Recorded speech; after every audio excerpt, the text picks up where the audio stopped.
invocation, please. Linda, would you Yes, I will. please?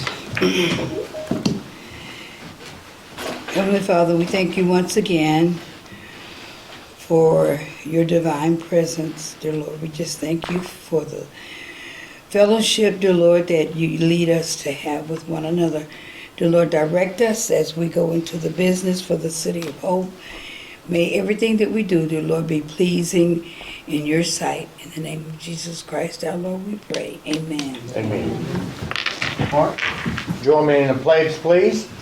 I pledge allegiance to the flag of the United States of America and to the republic for which it stands, one nation, under God, indivisible, with liberty and justice for all.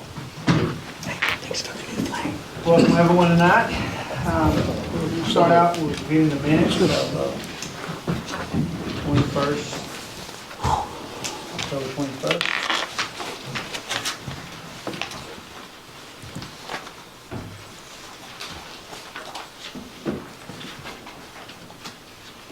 Make a motion to approve as presented. Second. Motion second, all in favor, say aye. Opposed? Okay, we'll move on to, before we go on to item 5. Jamie? Ms. Bonnie Rath should be here. Fine, you don't come up. She's sort of in uniform, but Thank you very much. I appreciate the opportunity to come, and I appreciate getting the proclamation. This is National American Indian Heritage Month, and whereas the history and the culture of our great nation has been significantly influenced by the American Indian and the indigenous people, and whereas the contributions of the American Indian have enhanced the freedom, prosperity, and the greatness of America, whereas their customs and traditions are respected and celebrated as part of the rich legacy throughout the United States, and whereas National American Awareness Week began in 1976 and recognizes the expanded by Congress and approved by George Bush in August of 1990, designating the month of November as National American Heritage Month. Communities celebrate as well as nurture cultural, artistry, educational, and history activities that have been planned. Now there I, Don Steele, by virtue of authority invested in me as the mayor of City of Hope, Hempstead County, state of Arkansas, proclaim that National American Indian Heritage Month is urged by all citizens of Hope to observe this month and appreciate programs, ceremonies, and activities that may be provided. So thank you very much. I appreciate it. Thank you, Bonnie, for making us aware of that. Appreciate that. Okay, we're going to change up the schedule a little bit. We're going to move down to item 8, which is the recreational. Is Clay with us online? Yes. Okay, so I'll give it just a second to get 8. Okay, go ahead. Clay. He's coming. I think he's muted. Oh, sorry, I was muted. Okay. Thank you guys for letting me join this time virtually. Just wanted to kind of go over the 100%. You guys saw a couple weeks ago the 99% set, so I'm not going to go through every sheet or anything like that. Just kind of go over a few items like schedule and deductive alternates, and show some visuals of those, and then answer any questions. I don't know if the schedule's pulled up. It's coming. So we're trying to advertise the project this Sunday and the following Sunday, so we can do 2 consecutive Sundays, which is a state requirement for bidding laws, before we bid. And I think it's going to push this bid date a little bit into December. We couldn't get into it, the paper last Sunday, so it's pushed us back, and we're going to unfortunately fall over Thanksgiving. So probably the week after Thanksgiving is when we'll have our bids, and we'll plan a pre-bid meeting with all the contractors who are bidding it on site, so they have a chance to look at it and ask questions, and that way we can hold their feet a little bit to the fire that they've seen the project site and looked at what they're dealing with. So this will change a little bit, that November 20th. We'll go to probably December 4th or the following week. I'll get with JR and Daniel and the team and let them update you guys. So the next page, if you guys don't have any questions on that, would be the proposal form. And this is where we have the contractor fill out basically their bid. And they'll list prices for, if you go to the next page, we've got some unit prices for if they encounter rock excavation, which highly doubt too much on this site. They'll have to be held to a cubic amount of, a cubic yard dollar amount. Same thing for additional fill beyond the geotech report, and unit price 2. And unit price 3 is, if there's just haul off of excavation and removal of off-site disposal, anything extra above and beyond the geotech report. Moving down, this is where we list the deductive alternates. This is where we have kind of a shopping list of, if we're over budget, we can start to pick these higher ticket items to deduct out of the bid. First one we've chosen is the additional 48 parking stalls at the northeast corner. I think that's a few $100,000 ticket items, so that would be an easy cut that could be added later.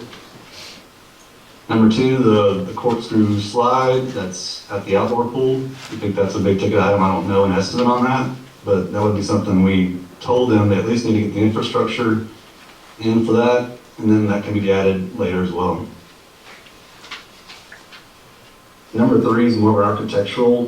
We have 44 louvers on the southwest corner, which does help with, blocking some direct light from the west, so it would be nice to have them, but again, something that's not mandatory.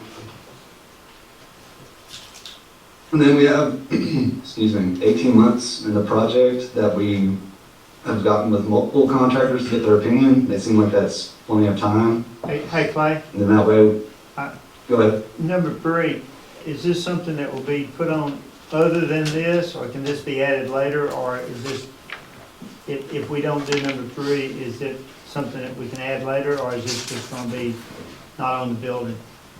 It would be something you could add later. There'd have to be some structural surgery done to get the brackets that support them back into the building, but nothing that couldn't be done later, and the exterior finish refinished at these brackets.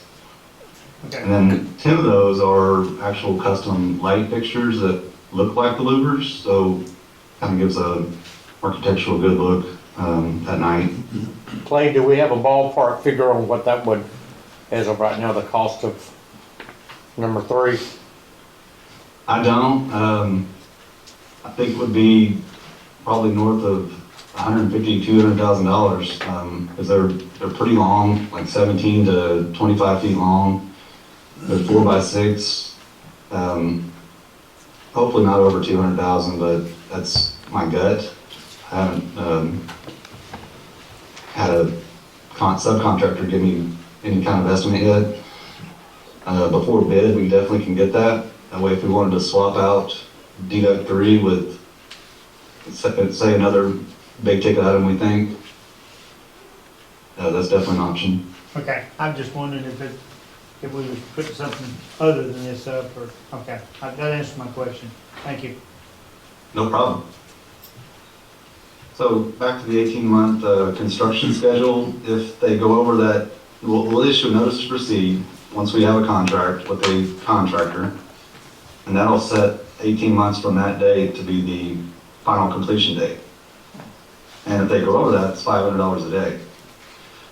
But they'll have to pay back to you for liquidated damages. So that gives a lot of incentive for a contractor to get done on time, not pull people off the job and things like that. So I think this is a good thing to have in here.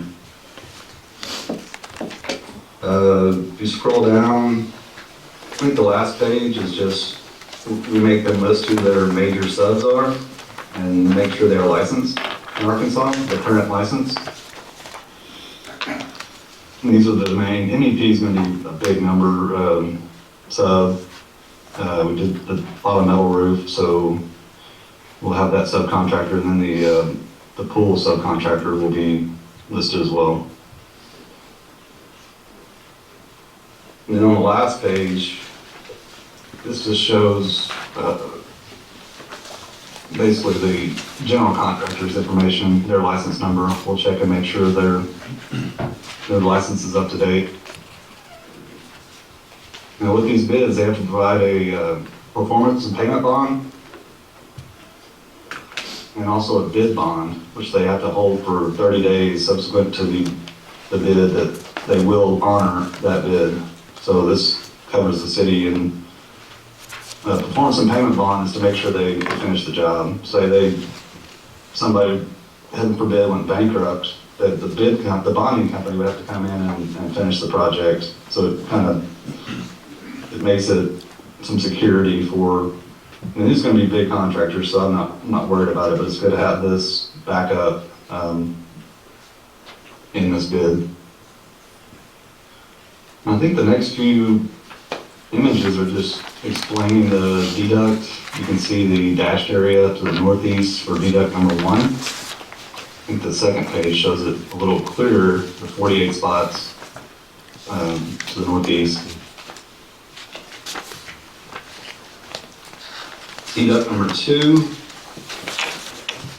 the next sheet, which shows the corkscrew slide, which is pretty extensive and has, the structure with it and lots of pumps and equipment to make that run. So I could see that being, as long as we have plumbing and electrical ran over to it, which we will, and stubbed up, that could be added whenever as well.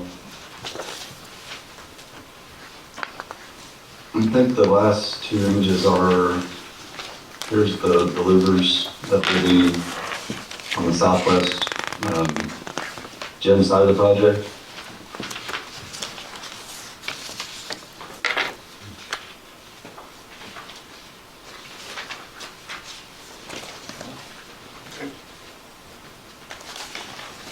The final thing I had was me and JR and Daniel and Summer met out there and tried to stake it the best we could to get the building footprint. And then we were a little concerned after we found the south pool deck edge that it was getting tight to that intersection in Spring Hill.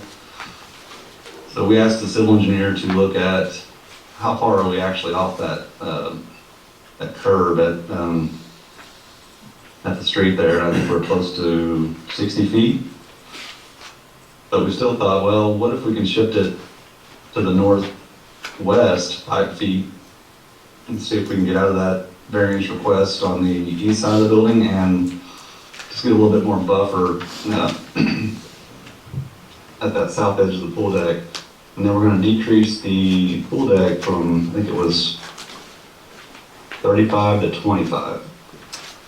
So we're getting that south edge of the pool deck 15 feet away from that intersection, which we think is going to give us a little bit of a buffer, a better buffer, and not causing a lot of issues with that north parking lot, which is flanking the softball entrance. And so I think that's a good move, and I think we should get that revision done shortly. Besides that, we're ready to advertise and start building questions from these contractors.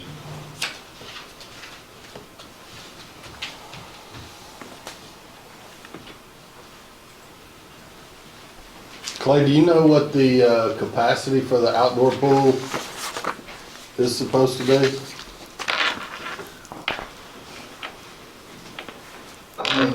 It's a good question.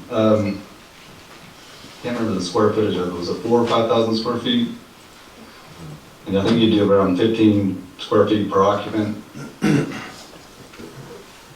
want to say, Summer, do you remember if it was I don't remember, but it's similar to the size we have now, and our baler load is 200. Our current baler load is, so it'll be right around there for the outdoor pool.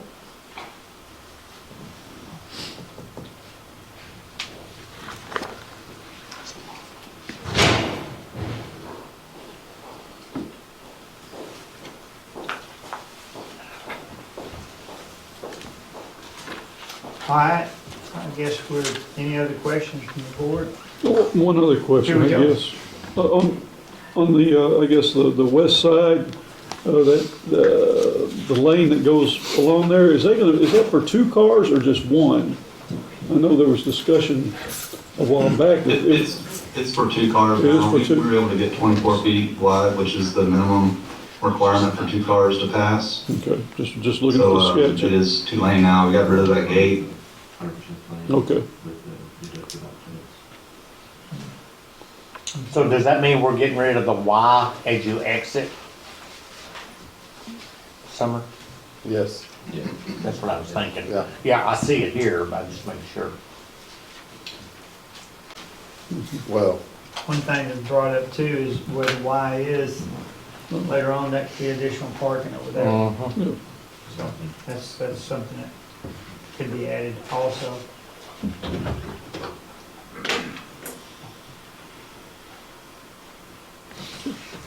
Okay, come a long way. It looks good. Is any other comments before we get a motion to approve this?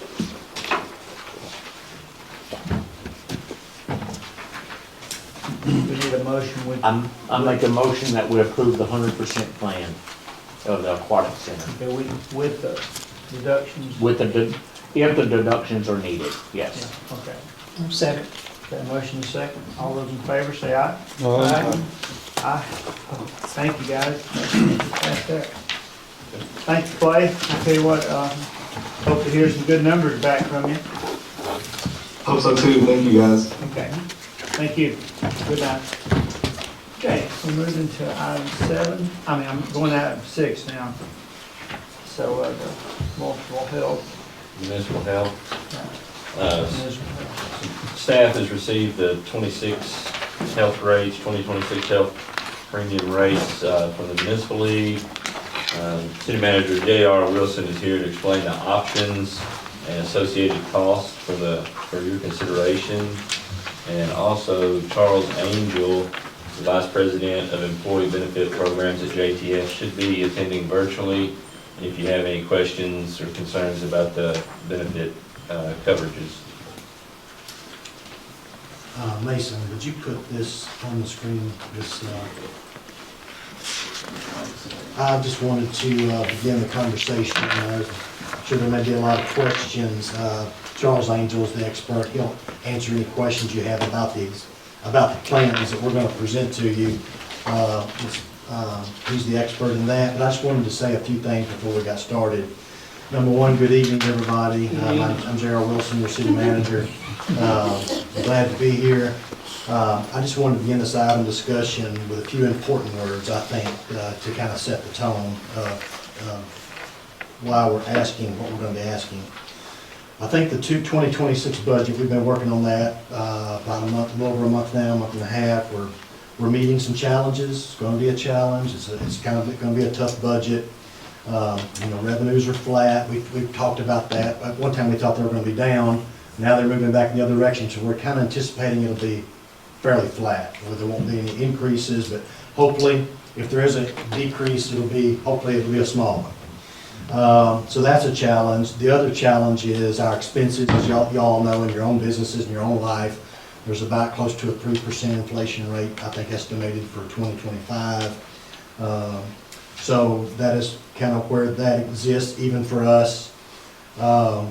We have looming significant capital needs in sanitation, and those looming issues are really going to be pressing upon us. We're going to be bringing y'all a plan this year to try to address some of those. It'll be an expensive plan.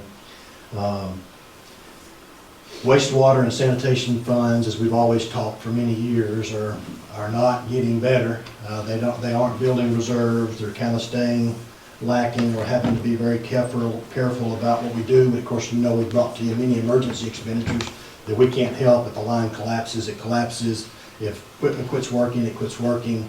I think staff's doing everything they can to make things last as long as they can last, but the reality is we're getting to the end of life, and probably many things we're still operating, we're past their end of life, and we're bandaging them along. This can't last forever. With respect to our proprietary funds, that being the wastewater and the sanitation funds, you know, there's a way to address those. They're not popular ways. You raise rates and you cover your expenses. That's something the board can do by your own decision. It may require a public hearing, it may not, but anyway, the board has the final say-so, and the board can solve problems that way. Of course, I think my point of view and your point of view is the same. We want to keep things as affordable and as we can for our citizens, because we exist to help our citizens, to do the best we can for them and to do it in an affordable way. With regards to the general fund, however, you don't have that same kind of leverage. You don't have a way, we don't have a way to really address that, because we kind of live off our sales tax. And the only way to get an additional sales tax, which won't happen, is through a vote. That requires a vote of the people. Don't anticipate that, but because of that, some of the challenges we're going to face, we're going to have to make some hard decisions. And I appreciate all of y'all, because I know y'all been in business, y'all understand these hard decisions, and they'll be what they are. And we'll do our best to present you some options.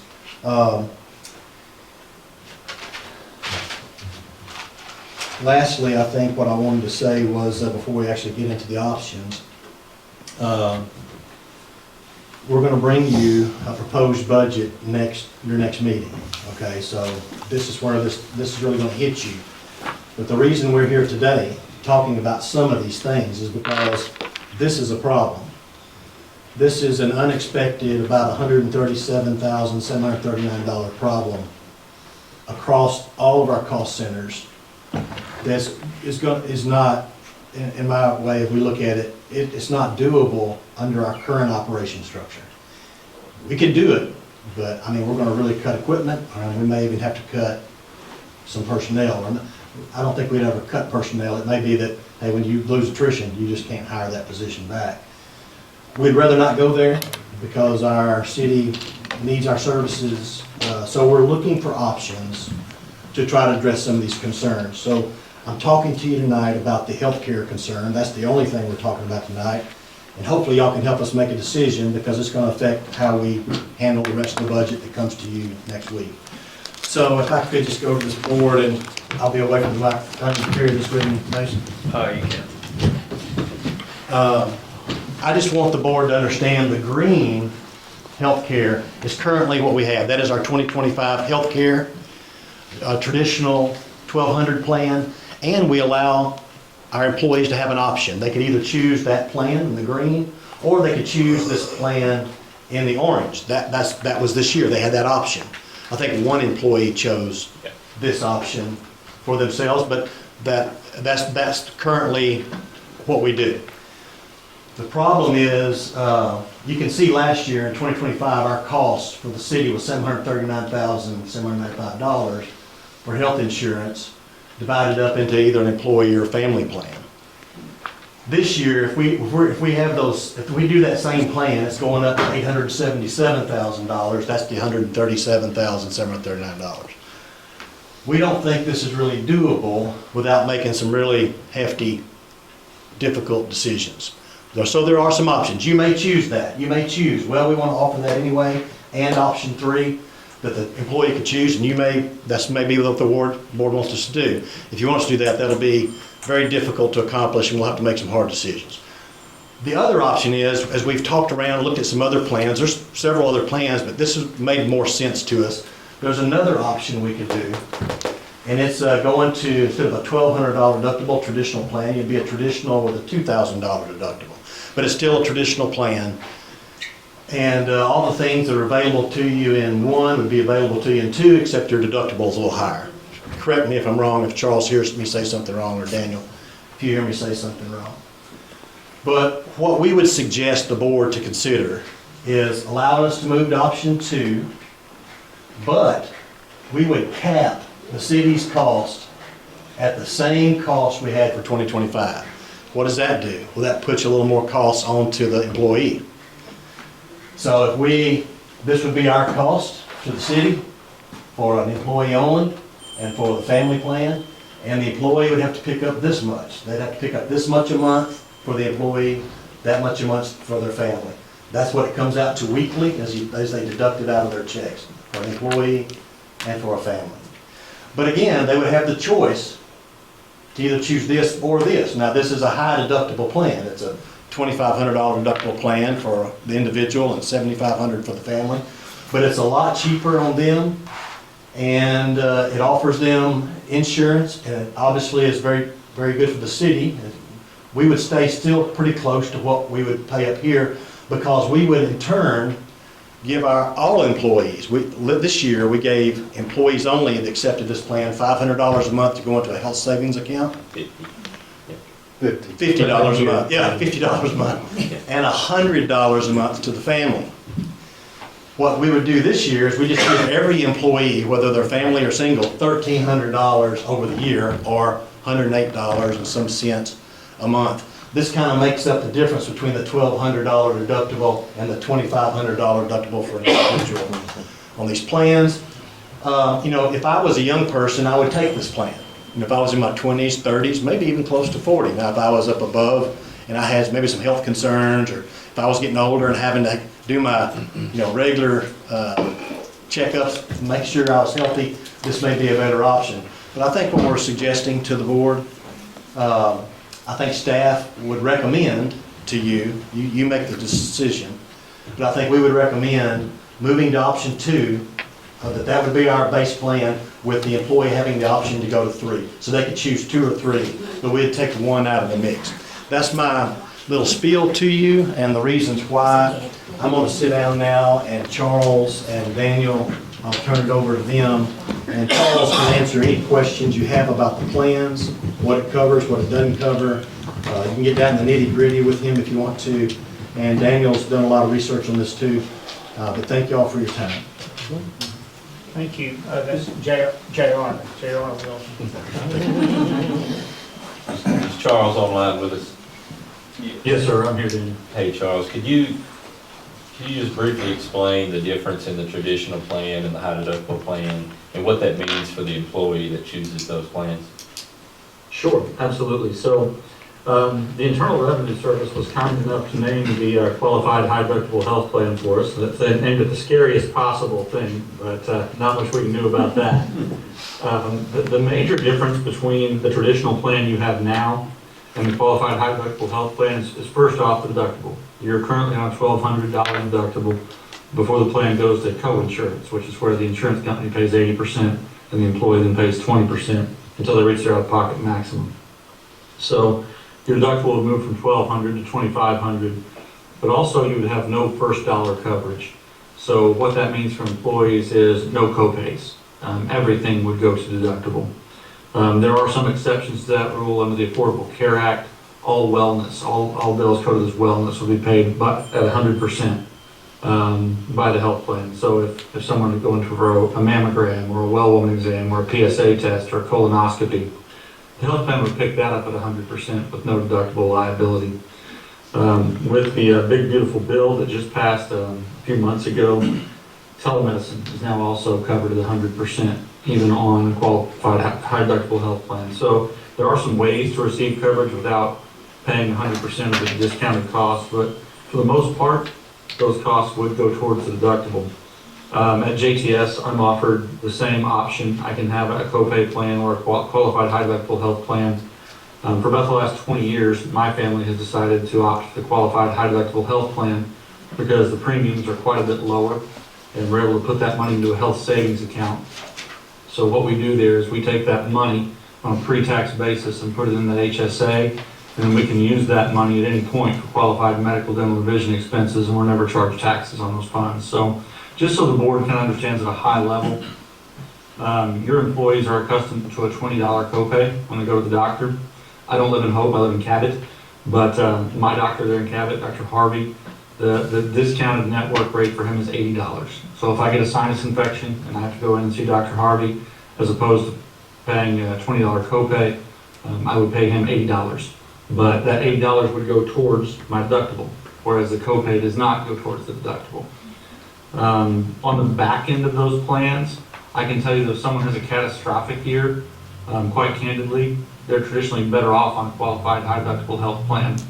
On the plan you're currently on, you have a true out-of-pocket max of $5,200 for an employee only.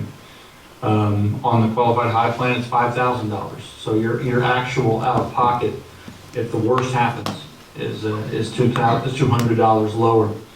Now you start to look at the premium spread and what the city's offering to do here. If you go with option 2, with the employee option of both plans, I believe that Daniel is at $1,300 the city would deposit into the health savings account. That's correct. Okay, so the employee's true out-of-pocket at that point drops to $3,700 as opposed to $5,200. What we're really trying to do with these plans is drive consumerism. As Americans, we're consumers of everything. We'll shop for 30 minutes to save 25 cents on shoelaces on Amazon, but we haven't really, as a society, done that with healthcare. But what we do see, what the insurance carriers see, the reason the rates are so much lower, is that when people have this HSA, it's a bank account that the employee owns. They can roll over year to year with no max on a lifetime. So an employee, after several years, may have $10,000 or $20,000 in that HSA account. If they leave the city, it belongs to them. So what that does is it makes them consumers of healthcare, and that they're going to look at what we see normally is they're going to look more at generic medicines. They're going to shop around for their procedures. MRIs are a great example. You might have a $700 MRI, and across town you may have a $1,200 MRI. Same machine, just different folks charge different levels for it. And Municipal Health has a new platform that's come out that allows employees to get online and immediately shop those things and see all the network providers and what the costs are. And we believe they'll be more likely to do that on this qualified high deductible health plan. So Daniel, I'll pause right here. I've talked too much and listened too little, and see if we have any thoughts or questions, if that's okay. Thank you, Charles. So this is a lot of data to process, but we wanted to go ahead and get this in front of you this week. Our employee benefits fair is next week. And of course, the budget will be coming to you the week after that. Are there any exclusions for pre-existing conditions? No, absolutely not. Exclusions for pre-existing conditions are against federal law now with the Affordable Care Act starting in September of 2010.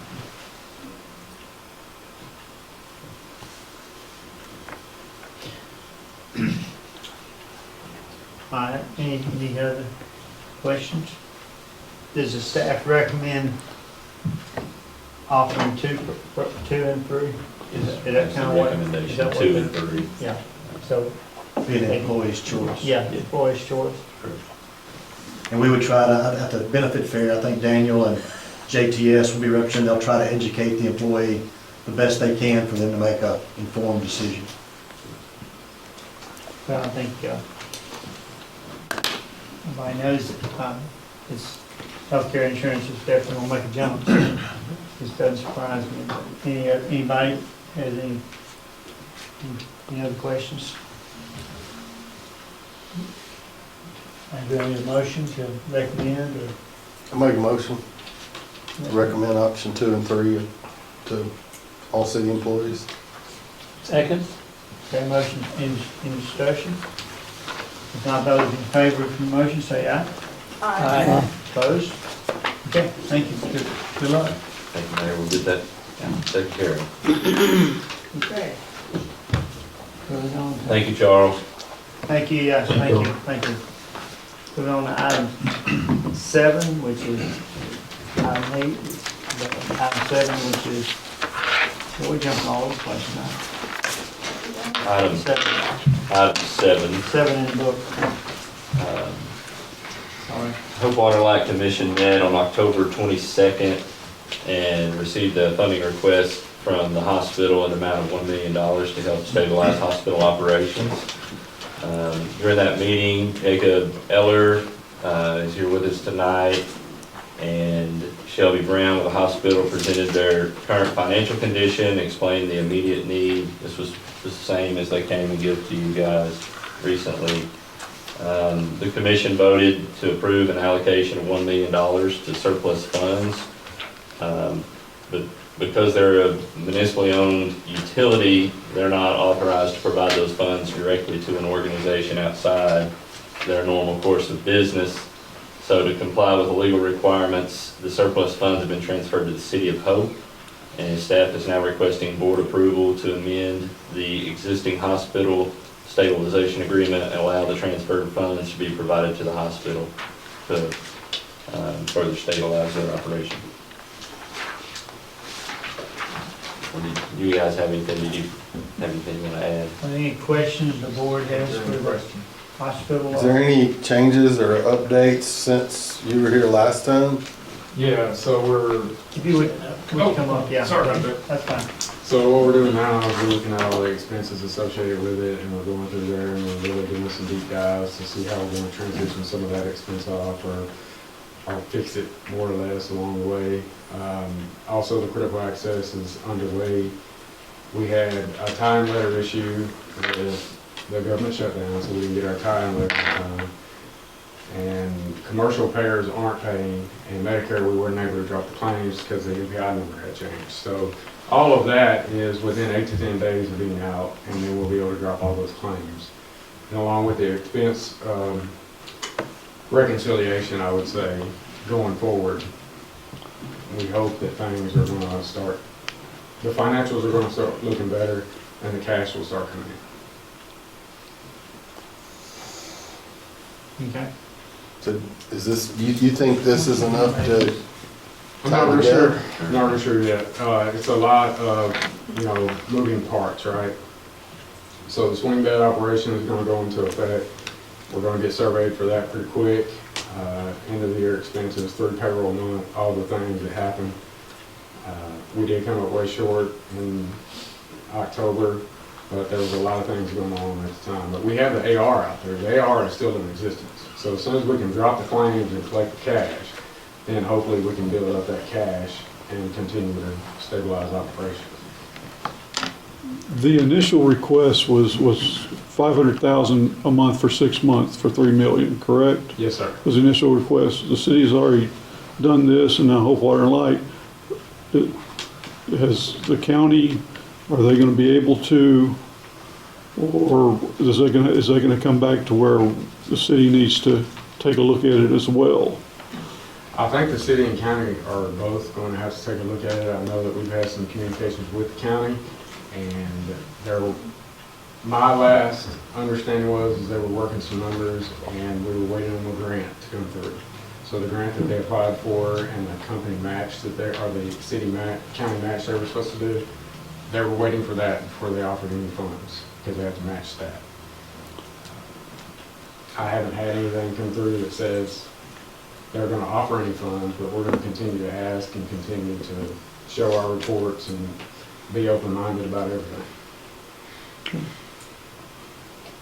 Do you have any time frame as far as when you might know that, as far as? As soon as we get the critical access, NPI, tie-in letter, and the interim rate process through CMS, we start getting the cash in, and we start getting what we're gonna collect per Medicare patient and what our commercial payers are gonna pay us, then we'll have a good flow as to what our cash flow should be based off the census we have. So we'll know January, February? We're working as hard as we can right now to get the DFA for Arkansas information to them for their 6-month forecast. And then November's information will come in, and hopefully by early December, I'll know more about how stable the cash flow will be going forward. So you'll know before the end of the year? I'm doing everything I can. And then we'll have to try to take action from there. Yes, sir. Now, what happens if the county doesn't come through? Of course, we'll continue to communicate with the city council and make sure everybody's aware of what's going on with the hospital and how we're handling things. We don't have anything to hide, of course, so all our financials are available for anybody to see if you need them. And Can I add a point here, Mayor? You can. J.R. Wilson again. I just wanted to say, we have had some preliminary discussions, what if we get in this situation. the mayor was involved in some of that, I was involved, Ed Darling, some of the county. And so one of the things proposed that I think is doable, of course, the difficulty with what I just shared with you about money is still what it is. But say they need another $1.5 million, they estimated $3 million. Today, we were able to get them the $1.5 million, say they needed another $1.5 million. There was some discussion about borrowing that money, using the building maybe as a collateral, set it over a 5-year note, and maybe the 3 entities, perhaps, maybe 3, maybe 2, whatever entities we could get to them, make that payment over time. It would be something we could try to set an affordable payment over time. Do we do small amounts every year as opposed to $1 million here and $500,000 there? Maybe we could get into $200,000 a year or something of that nature for each of the 3 parties and cover that. So that's been some discussion, but I think we've been wanting to wait on, I think the county was wanting to wait on more information as y'all get your more information. I think that's what the board wants. And then if we can't, we've lobbied the state to help, and obviously that hasn't come to fruition, not that it still may not, but if we find ourselves here down the road, maybe that's an option that we could borrow the money and instead of coming out with a lot of money at one time, just come up with affordable payments we could make over time. That's an option.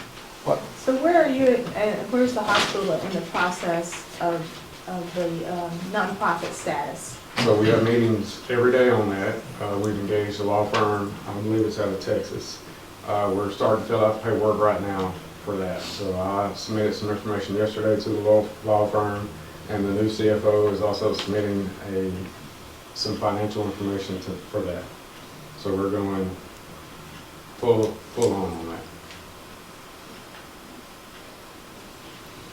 I think with all the regulations and new billing, the hospitals forecast that to turn the corner maybe in 2 to 3 months. Is that kind of what y'all thinking? I mean, in the sense of getting these new rates so we can charge more? I mean, Shelby, you want to talk about that just a little bit and kind of tell us what the end of the tunnel looks like? So, I mean, I think it'll be longer than 3 months, but as we have a strategic plan in place to have other revenue streams. We don't want to just come and ask for money. We have a plan that is working out, and part of that is that not-for-profit, but I don't think that that's going to happen probably in the next 6 months after it's submitted. And part of that, they just told us it takes a while for the IRS to approve it, but with the government shutdown, we're going to come into a backlog when ultimately it's submitted. So for the critical access, we will get more money on Medicare patients. You'll get 101% of the cost to care for a Medicare patient. So the money doesn't just come up and show up on the door even though we've been approved. Hopefully, as Jacob said, in the 8 to 10 days when we can get the actual rate from CMS, then we start dropping the bills. But again, they will give us that interim rate, and in 6 months is when we hope that we're able to look at that interim rate based on the true cost that it costs us to provide care, that hopefully we can even see maybe another rise in that new rate, or in that rate that they're giving to us. But another revenue stream we're looking at is a skilled nursing bed, okay? We have not been surveyed on that. They told us we had to have at least 2 patients in a skilled nursing bed before they would come in and survey us. We've had 4, so now we're just waiting on our accrediting agency to come in and approve us. And then we will actively start marketing that to places in Texarkana because we're already being called. There's not that many skilled beds. What that means is you're in the acute care hospital and we've decided, well, we've done everything we can do in acute care. As critical access, we cannot keep you. An average patient stay should be 96 hours. So we can move you out of acute care into a skilled nursing bed. Those days won't count toward our 96 hours.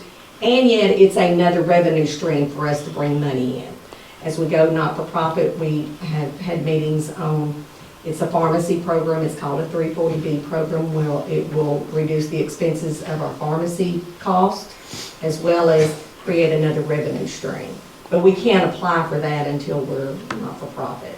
So again, I don't want you to think we're just sitting by looking for a handout. We have lots of things in play that we feel like will keep us viable and keep this community cared for with the hospital. Shelby, what's the potential bed number for skilled nursing?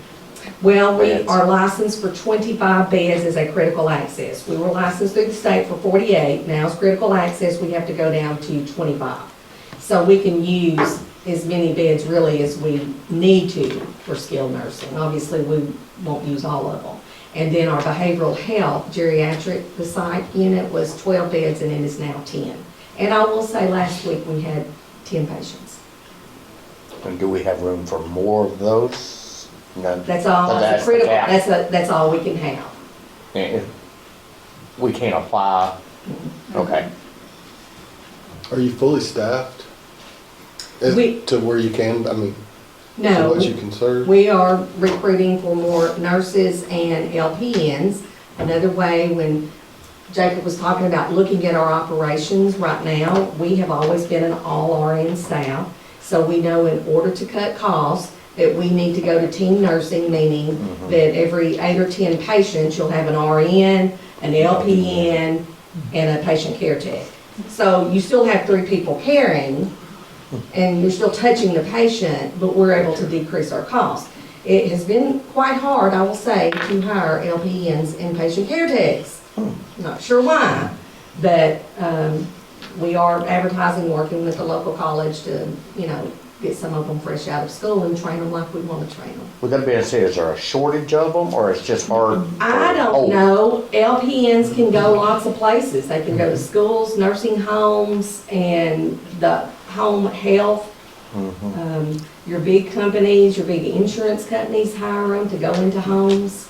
So Physical. they've got lots of options. But we know, again, strategically, we've got to be able to reduce salary costs by going to that model.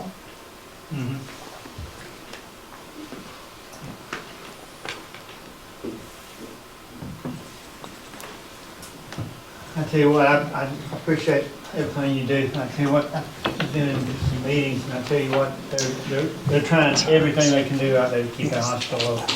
And I once again want to thank the Parapers for everything they've done.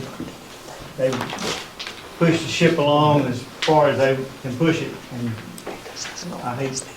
I know they hate to come for money, but it all comes down to do we want a hospital and hope or not.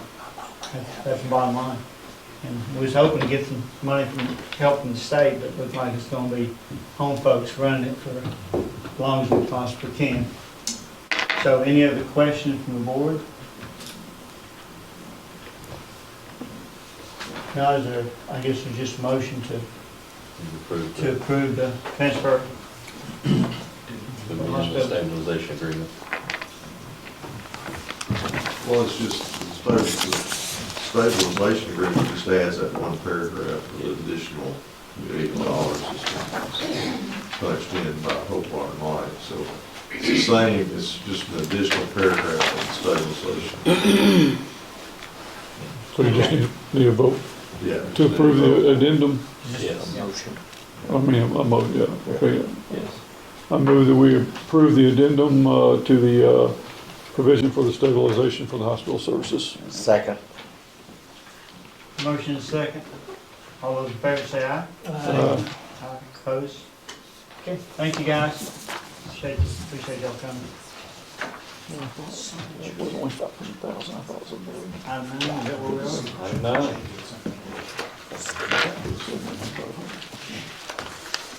The Hope Police Department needs to update the signatory authority on 2 bank accounts at Farmers. One is for the bonds and fines, and the other is for the appearance bond account due to former Administrative Secretary Michelle Weaver resigning from the Hope Police Department and coming to City Hall. For that, we're very grateful. She's doing a great job.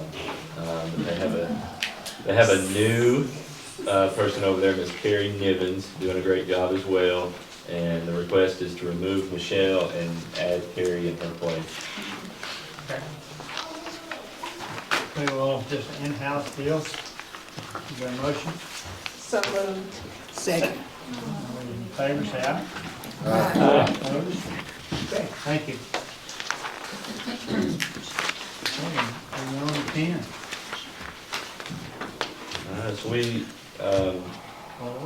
Ms. Cindy Clark will come to us and talk about this one. We received notice the Walmart Capital One credit card is being discontinued, and she's requesting a new credit card account through the Diamond Bank.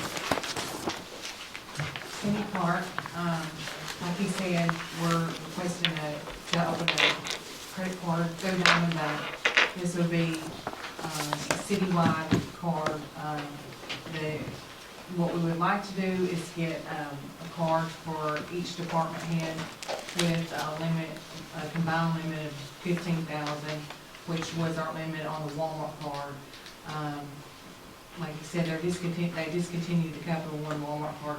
They did offer like a tribute pay, but there was a lot of stipulations to that account. Plus, it could only be used at Walmart. So we're just requesting this because this card could be used, for travel. We have had an issue with travel when we have several people traveling, because right now we only have a card with a $5,000 limit. So we're just requesting that we be allowed to apply for a Diamond credit card, and they require board authorization. Okay. Any questions from the board? Is this just one card, or is this One for like, all departments? It's just one account, but we can have multiple cards. that's what I was asking, Yes. yeah. That way if one group goes somewhere and another group goes. Yes, and the department head will be responsible for their card. Right. Do we know the rate on the card? No, actually, don't. We never keep a balance on it. We always pay a balance, so that's never an issue. Month But to I'm month. sure it's probably high for, if you kept a balance. But we don't, Pretty much a 30-day. yeah. Okay. Is there a motion for the board? I make a motion, we approve the request for open a credit card through the Diamond Bank. Second. Motion second, all in favor, say aye. Opposed? Thank you. Danny, you up?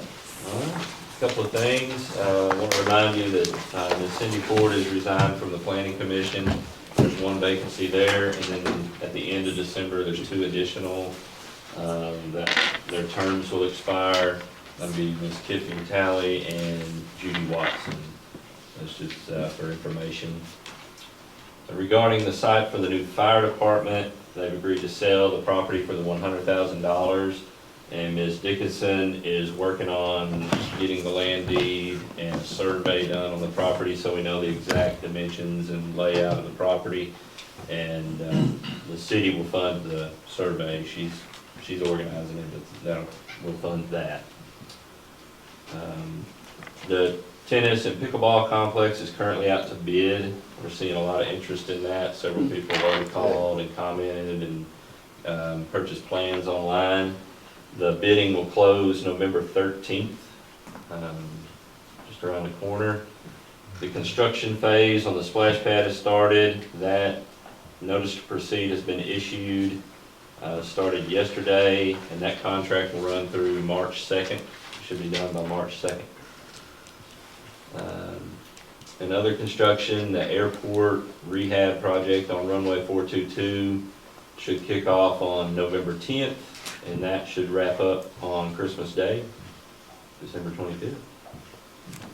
And then we also have requests for proposals out for the disaster management services we talked about last meeting, and those are open for until December 1st.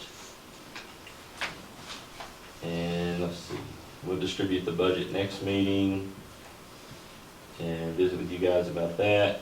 And then JR shared notice that Prairie Land Community Development was awarded $1.5 million to build 60 apartments somewhere in Hope, so I just wanted to Yeah, say, great news. share that, good stuff. Yeah, that's kind of a statewide project. A lot of towns, I think like four or five towns in Arkansas got a piece of that pie, so we'll see how that works out. Excited. That's all I have. Good deal, okay. Anything from the board? Yeah, Don, I do have an announcement to make. Due to personal commitments I have in 2026 and the inability to attend a majority of the meetings, I will be resigning from the city board, which I represent Ward 6 at the end of this year. This will also include my representation of the Economic Development Commission as a city board representative. The timing to announce this now is to give the board the time and ability to appoint a replacement so that Ward 6, as well as the rest of the city of Hope, will have representation immediately starting January 1st, 2026. With the number of projects that are currently underway, specifically the new fire department and multipurpose activity center, there will be a need to have input from all representatives starting January 1. It has been an honor and a privilege to serve on this board since 2007 and serving as mayor from 2017 to the end of 2020. Despite some challenges that were made minuscule by the employees of the City of Hope, the pride and work ethic from each and every city employee that I witnessed over these 18 years is what I will take with me. From the two city managers, Catherine Cook and J.R. Wilson, that I had the privilege to serve with, to all the department heads, to all the employees that worked in their departments, I just want to extend my gratitude for what you do for our community. I also want to thank the city board for what they give and will continue to give, both past and present. The time and effort that each one of you give is noticed. There will continue to be disagreements at times, but it is apparent that the one goal for this city board is that they want what is best for our community and to make Hope a great community as well as be a voice for all citizens. I will continue to support our community in any way that I'm able to. But lastly, I want to thank you to the citizens of Hope who have supported the initiatives that the city board and city government has put forward. Your support for our community is what makes Hope special, from individuals, civic groups, church organizations, and our education partners. It will continue to take all of us. Thank you, guys. Still have work to do. No. Sit down.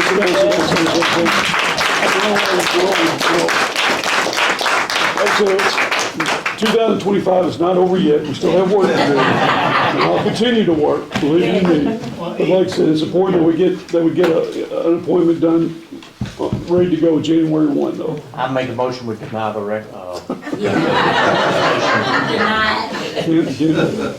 Well, Steve, since you don't have McDonald's coupons anymore, but I tell you, Steve, thank you. We've all been through a lot with you and through the board. It's been a good fun ride. Appreciate your service, and we'll put you on another committee. You got some openings coming up. Thank you, Steve. That's true. Yeah. There's no more comments from the board. Just this next Monday night is the Veterans Parade through town, and then please, as many people that can, attend the Veterans Feast. The Lions Club is doing fish and everything for everybody. There is a charge if you're not a veteran or a veteran's family member, but please come out and support your local veterans, please. And the parade's at 5:30. 5:30, and it's the same route as the fair parade. Yeah. I tell you what, we had a lot of veterans come out and ride and float last time. We need, I want to emphasize to the citizens, we need to come out and have some people on the streets. I know one year it was pretty bad weather, but it should be beautiful this time. Yeah, it's supposed to be nice this So year. come out and support those veterans, we really appreciate it. And the 11 o'clock at courthouse? At the courthouse, and start serving food at 12. Another thing I would like, bring kids out and teach them what veterans, what it's all about. Yeah, we have a really good crowd. Those kids are going to be our future veterans. Yeah. So Yep, that's all coming up. I'm glad you brought that up. Yeah, we did have I would like to mention Ron Kidd, retired, had a retirement party. He's not gone yet though. He's gone. Gone? He's gone. Yesterday was his last day, but he walked in my office at 9:30 this morning. I know the feeling. Kind of hard to break that. Yeah.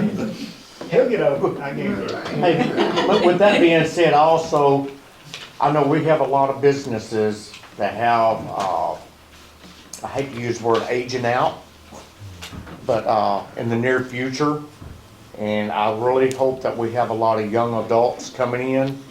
Don and his brother have been down there on that corner for years, along with his parents. And I really appreciate Stacy Wiley stepping up and purchasing the business and keeping it going. But that's something else we're gonna have to be looking at in the near future is, I mean, we have the Henleys and the Williams and the kids. And, I mean, and Barry Brown. We have a lot of people that we're gonna be losing in the next 5 to 10 years, and we hope we have somebody, and all that is downtown.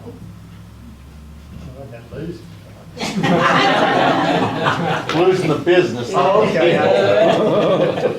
All right, yeah, well, you know, that's all right, yeah. Is there any other comments from the board? I'll shut up. Citizen requests?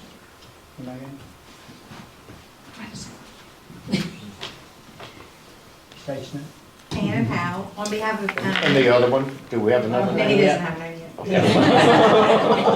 On behalf of Hempstead County Economic Development, I have expressed this to JR and to Summer and other committee members, and of course to Daniel too. I just have to publicly say that it's very important that through these bid processes, whether it's subcontracting or whatever, that we really try our best to encourage local use.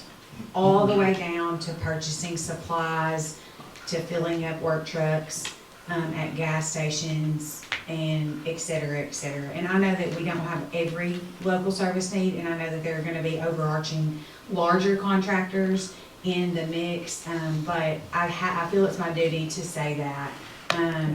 And that way we can keep these tax dollars in the county. The data shows that if we can keep it in the county, it turns over 4 times. So let's just try to do that. And so I know we can't control every aspect of that, but it's super important that we at least, try our best. So just had to make that comment. I would make a comment with Clay, and we have mentioned New Millennium being involved with the building of the rec centers. Yes. Hopefully we can get them involved with that. I was talking with Michael Purefoy. The last couple of days I've been talking with Michael Purefoy of New Millennium. He's been asking some questions. I've been getting him in touch with Clay, and so we're really trying to push that. Good. Okay. Good meeting. Any other comment? If not, we adjourn.